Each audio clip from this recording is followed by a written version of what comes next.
Chapter 13 The Timeless Secret of Lifelong Happiness. When I admire the wonder of a sunset or the beauty of the moon, my soul expands in worship of the Creator, Mahatma Gandhi.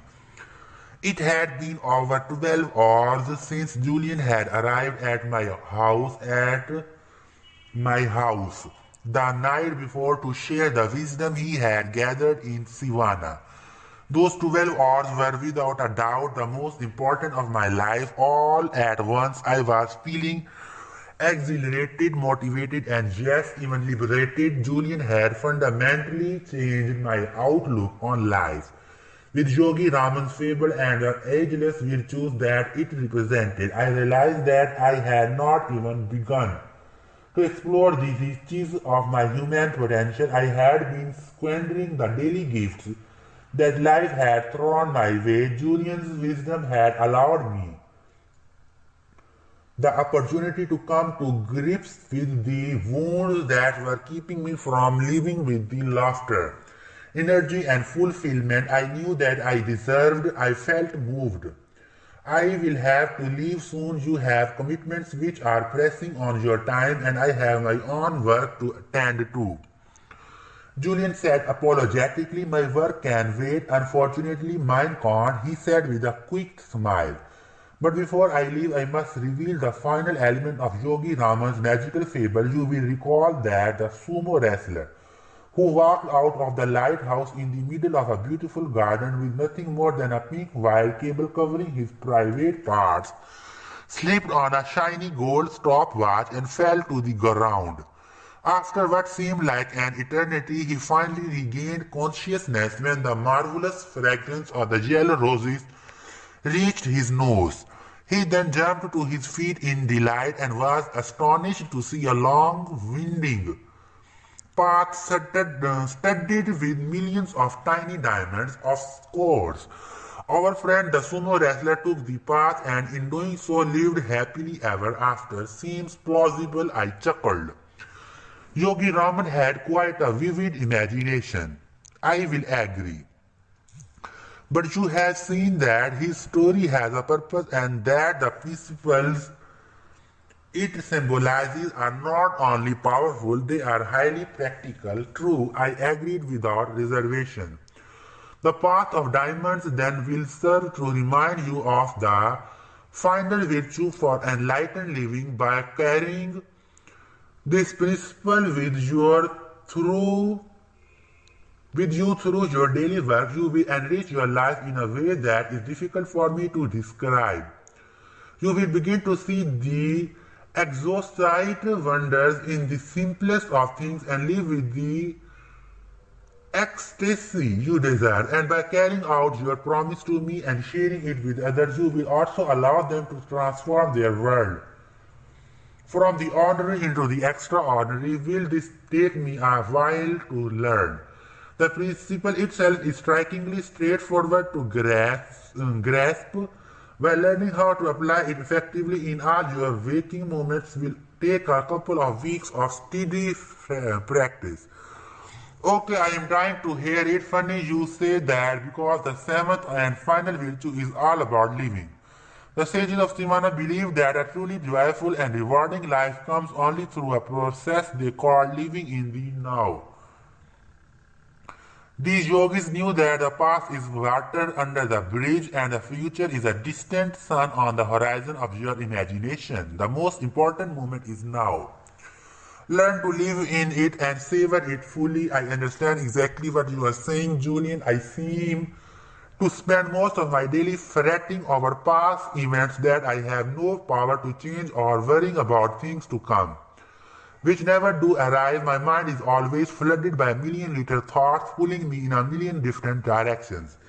It's really frustrating. Why? It tires me out. I guess I just don't have peace of mind, yet I have experienced times when my mind is fully occupied on only what was in front of me.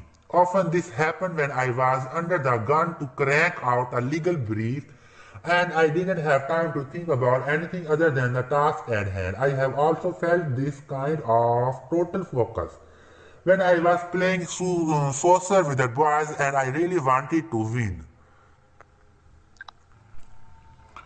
Hours seemed to pass by in minutes, and I felt centered. It was as if the only thing that mattered to me was what I was doing in that very moment. Everything else, the worries, the bills, the law practice didn't count. Come to think of it, these were probably the times when I felt the most peaceful as well. Being engaged in a pursuit that truly challenges you is the surest route to a personal satisfaction.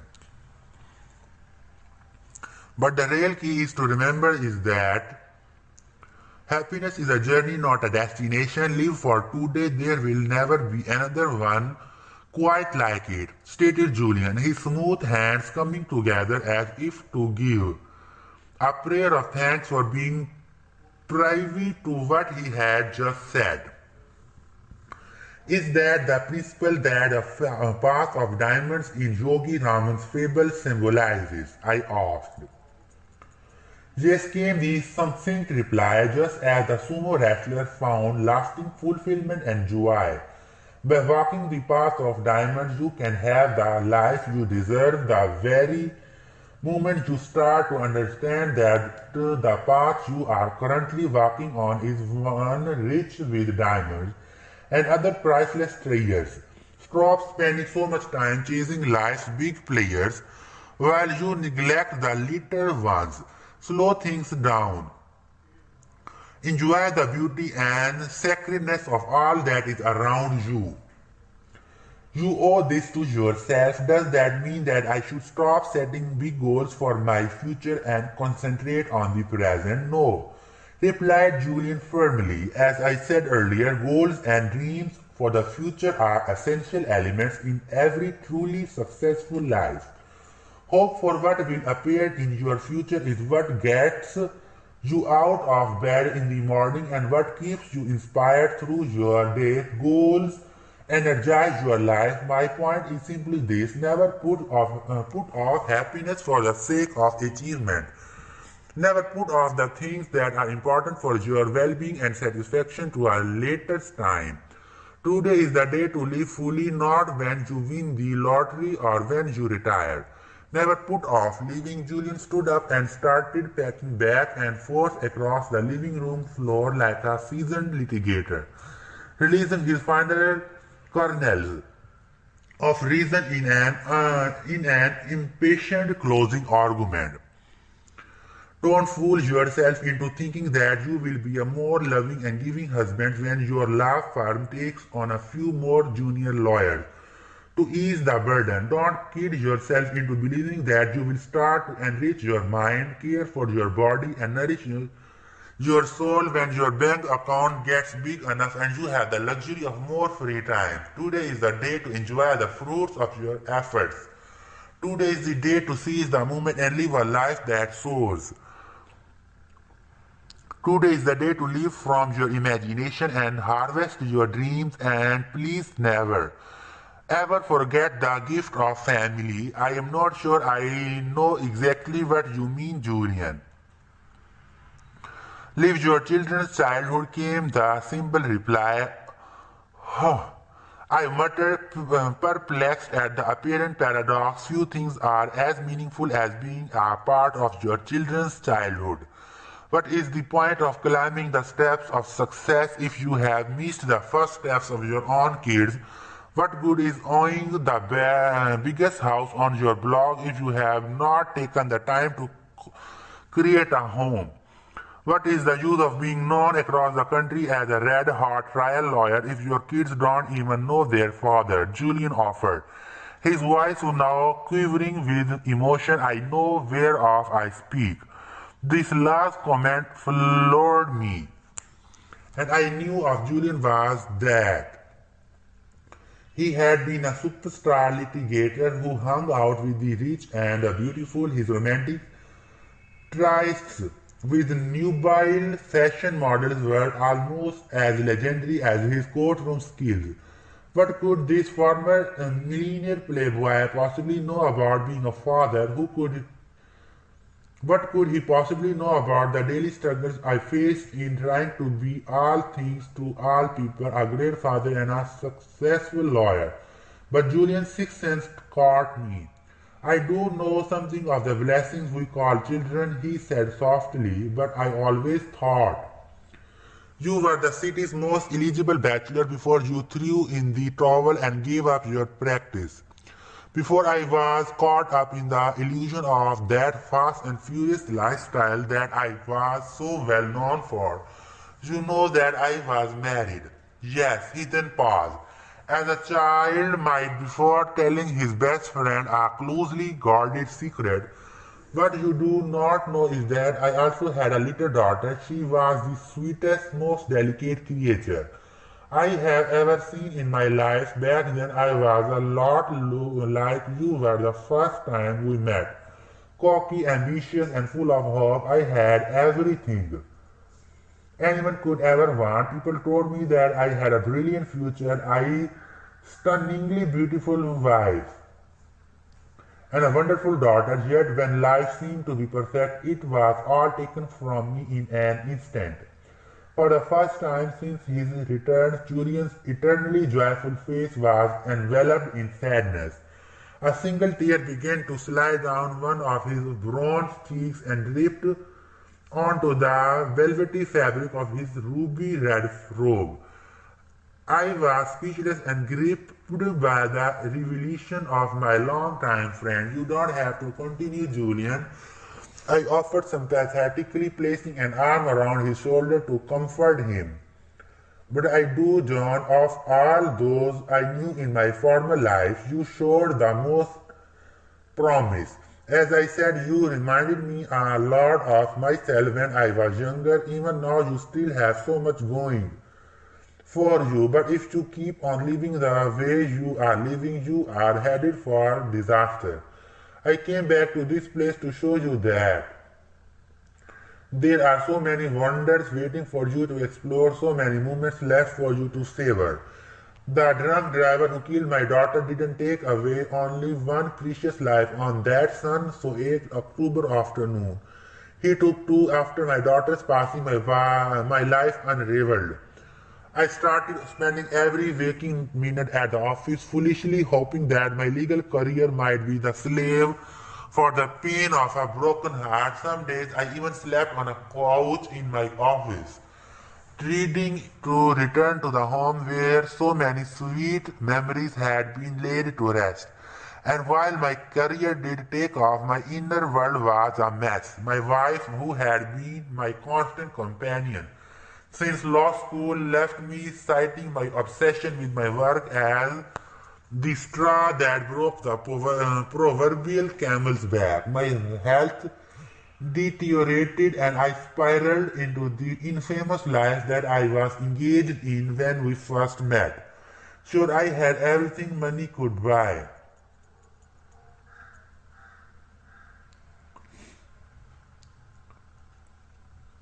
But I sold my soul for it. I really did. Julian noted emotionally, his voice still choked up. So when you say live your children's childhood, you are basically telling me to take the time to watch them grow and flourish. That's it, isn't it?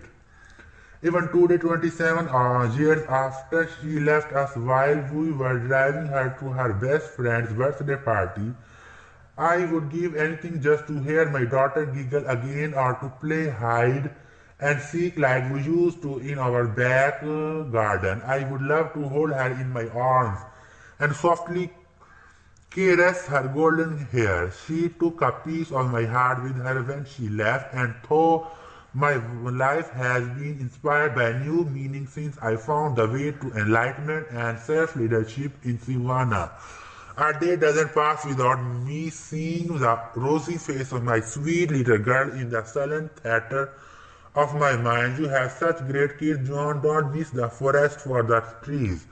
The best gift you could ever give your children is your love. Get to know them again. Show them that they are far more important to you than the fleeting rewards of your professional career.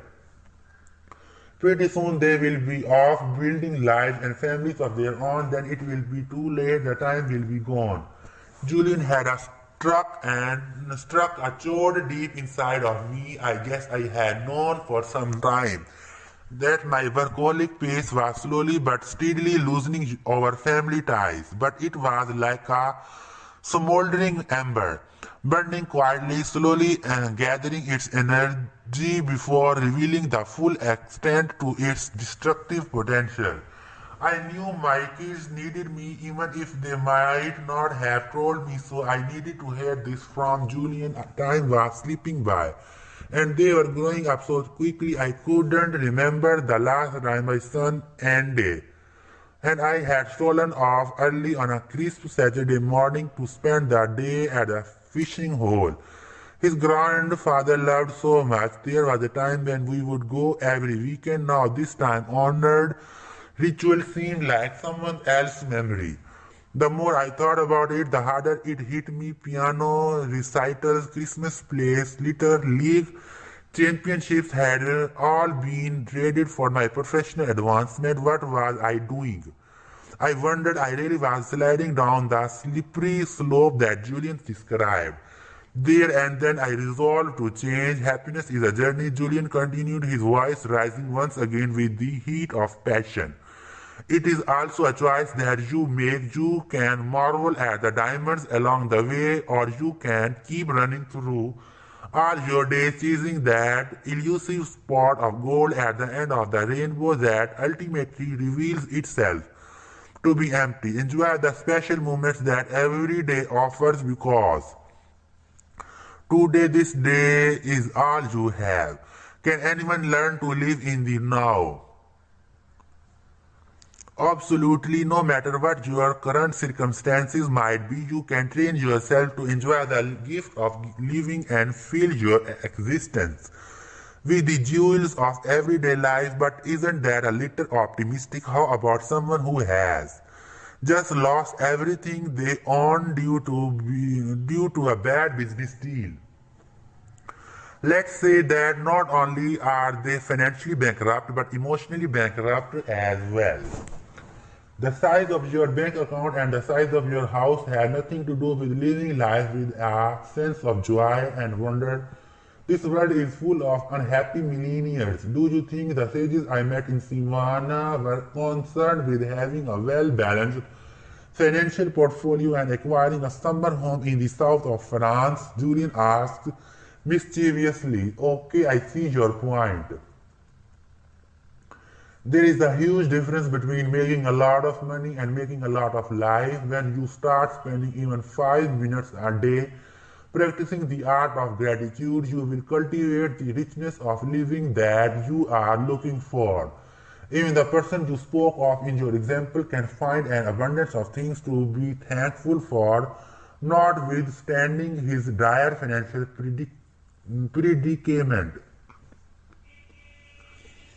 Ask him if he still has his health, his loving family, and his good reputation in the community. Question him as to whether he is happy to have citizenship in the great country and whether he still has a roof over his head. Perhaps he might have no assets other than a masterful ability to work hard and the ability to dream big dreams. Yet these are precious assets for which he ought to be grateful. We all have much to be thankful for. Even the birds singing outside your windowsill on what looks like another magnificent summer's day appear as a gift to the wise person. Remember, John, life doesn't always give you what you ask for, but it always gives you what you need. So by giving daily thanks for all of my assets, whether these are material or spiritual, I will develop the habit of living in the moment. Yes, this is an effective method for putting far more living in your life. When you savor the now, you kindle the fire of life that allows you to grow your destiny. Grow my destiny. Yes, I told you earlier that we all have been given certain talents. Every single person on the planet is a genius.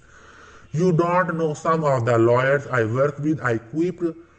Everyone, said Julian emphatically. We all have something that we are meant to do. Your genius will shine through And happiness will fill your life the instant you discover your higher purpose and then direct all your energies towards it. Once you are connected to this mission, whether it is being a great teacher of children or an inspired artist, all your desires will be fulfilled effortlessly. You will not even have to try. As a matter of fact, the harder you try, the longer it will take you to reach your aims. Instead, simply follow the path of your dreams in full expectation of the bounty that is certain to follow. This will bring you to your divine destination. This is what I mean by growing your destiny. Julian offered sagely. When I was a young boy, my father loved to read me a fairy tale known as Peter and the Magic Thread. Peter was a very lively little boy. Everyone loved him, his family, his teachers, and his friends. But he did have one weakness. What was that? Peter could never live in the moment. He had not learned to enjoy the process of life. When he was in school, he dreamed of being outside playing. When he was outside playing, he dreamed of his summer vacation. Peter constantly daydreamed, never taking the time to savor the special moments that filled his life.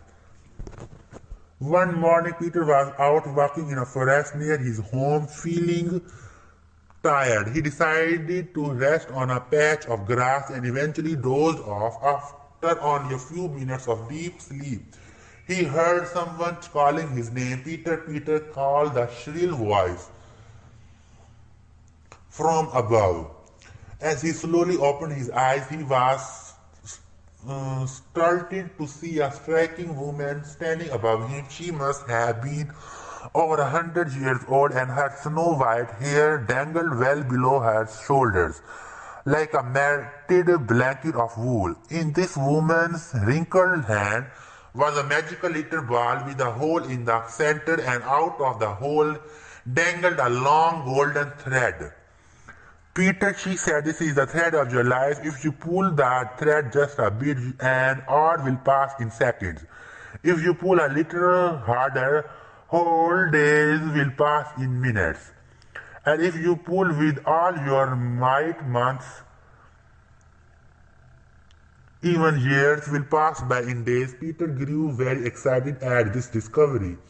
I would like to have it if I may, he asked. The elderly woman quickly reached down and gave the ball with the magic thread to the young boy. The next day, Peter was sitting in the classroom feeling restless and bored. Suddenly, he remembered his new toy. As he pulled a little bit of the golden thread, he quickly found himself at home playing in his garden. Realizing the power of the magic thread, Peter soon grew tired of being a schoolboy and longed to be a teenager, with all the excitement that phase of life would bring. So again he pulled out the ball and pulled hard on the golden thread. Suddenly he was a teenager with a very pretty young girlfriend named Elise. But Peter still wasn't content. He had never learned to enjoy the moment and to explore the simple wonders of every stage of his life. Instead, he dreamed of being an adult, so again he pulled on the thread and many years whizzed by. In an instant, now he found that he had been transformed into a middle-aged adult. Elise was now his wife, and Peter was surrounded with a house full of kids, but Peter also noticed something else. His once jet black hair had started to turn grey, and his once youthful mother, whom he loved so dearly, had grown old and frail. Yet Peter still could not live in the moment. He had never learned to live in the now. So once again he pulled on the magic thread and waited for the changes to appear. Peter now found that he was a 19-year-old man. His thick, dark hair had turned white as snow, and his beautiful young wife, Elise, had also grown old and had passed away a few years earlier. His wonderful children had grown up and left home to lead lives of their own for the first time in his entire life. Peter realized that he had not taken the time to embrace the wonders of living. He had never gone fishing with his kids or taken a moonlight stroll with Elise. He had never planted a garden or read those wonderful books his mother had loved to read. Instead, he had hurried through life, never resting to see all that was good along the way. Peter became very sad at this discovery. He decided to go out to the forest where he used to walk as a boy to clear his head and warm his spirit. As he entered the forest, he noticed that the saplings, the little saplings of his childhood, had grown into mighty oaks. The forest itself had matured into a paradise of nature. He lay down on a small patch of grass and fell into a deep slumber. After only a minute, he heard someone calling out to him, "Peter, Peter," cried the voice. He looked up in astonishment to see that it was none other than the old woman who had given him the ball with the magic golden thread many years earlier.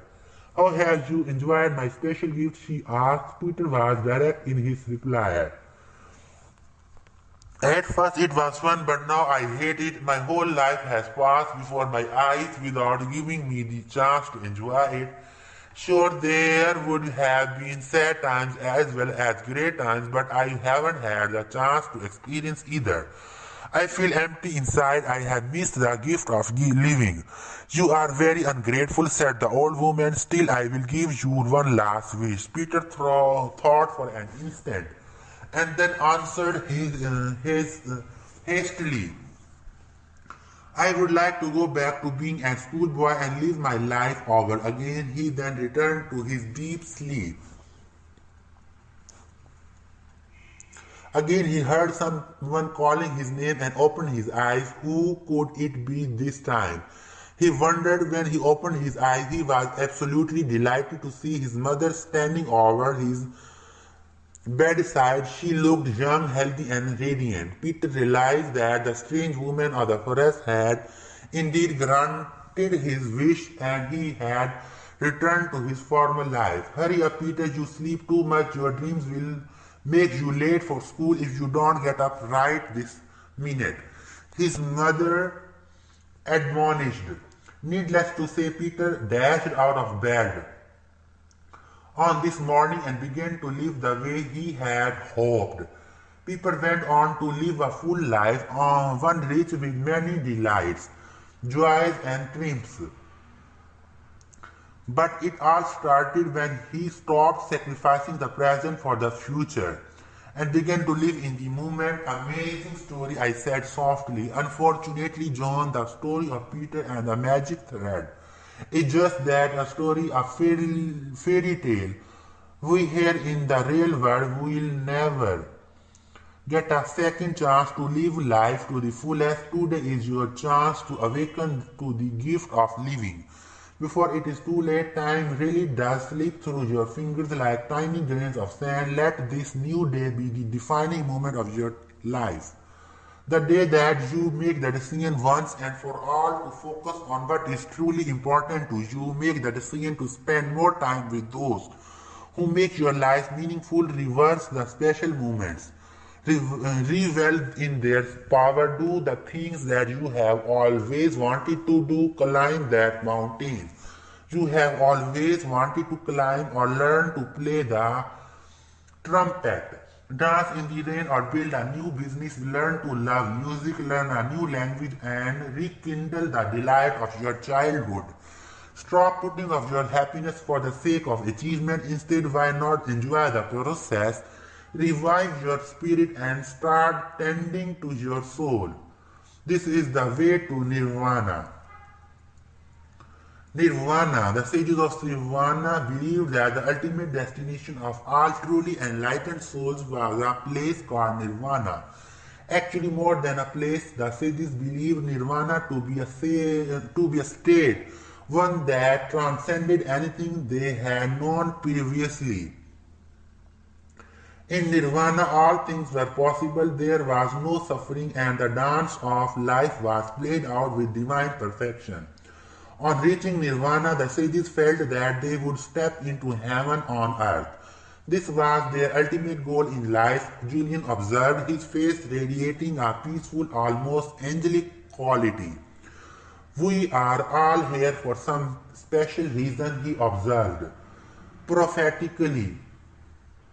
Meditate on what your true calling is and how you can give of yourself to others. Stop being a prisoner of gravity. Today, light your spark of life and let it blaze brightly. Start applying the principles and strategies that I have shared with you. Be all that you can be. A time will come when you too will taste the fruits of that place called Nirvana. How will I know when I reach this state of enlightenment? Little hints will appear to confirm your entrance. You will start to notice the holiness in everything that is around you, the divinity of a moonbeam, the allure of a lush blue sky on a scorching summer day, the fragrant bloom of a daisy, or the laugh of a mischievous little child. Julian, I promise you that the time you have spent with me will not be in vain. I will dedicate myself to living by the wisdom of the sages of Sivana, and I will keep my promise to you by sharing all that I have learned with those who will benefit by your message. I am speaking from the heart. I give you my word. I offer sincerely, feeling the throes of emotion stirring within. Spread the rich legacy of the sages to all those around you. They will quickly benefit from this knowledge and improve the quality of their lives, just as you will improve the quality of yours. And remember, the journey is to be enjoyed. The road is just as good as the end. I let Julian continue. Yogi Raman was a great storyteller, but there was one story he told me which stood out amongst the rest. May I share it with you? Absolutely.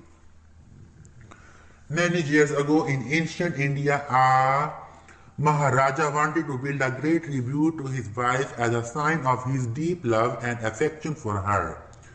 This man wanted to create a structure the likes of which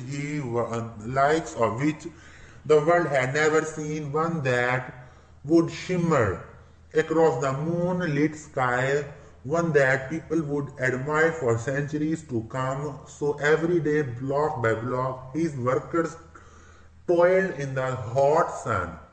Every day, this structure started to look a little more defined, a little more like a monument, a little more like a beacon of love against the azure blue Indian sky. Finally, after 22 years of daily gradual progress, this palace of pure marble was complete. Guess what I am speaking of? I have no idea. The Taj Mahal, one of the 7 wonders of the world. Julian replied, my point is simple. Everyone on this planet is a wonder of this world. Every one of us is a hero in some way or another. Every one of us has the potential for extraordinary achievement, happiness, and lasting fulfillment. All it takes are small steps in the direction of our dreams, like the Taj Mahal. A life overflowing with wonders is built day by day, block by block. Small victories lead to large victories. Tiny incremental changes and improvements such as those I have suggested will create positive habits. Positive habits will create results, and results will inspire you towards greater personal change. Begin to live each day as if it was your last. Starting today, learn more, laugh more, and do what you truly love to do. Do not be denied your destiny. For what lies behind you and what lies in front of you matters little when compared to what lies within you. Without saying another word, Julian Manners, the millionaire lawyer turned enlightened monk, got up, embraced me like the brother he had never had, and walked out of my living room into the thick heat of another scorching summer day. As I sat alone and collected my thoughts, I noticed that the only evidence I could find of this sage messenger's extraordinary visit sat silently on the coffee table in front of me. It was his empty cup.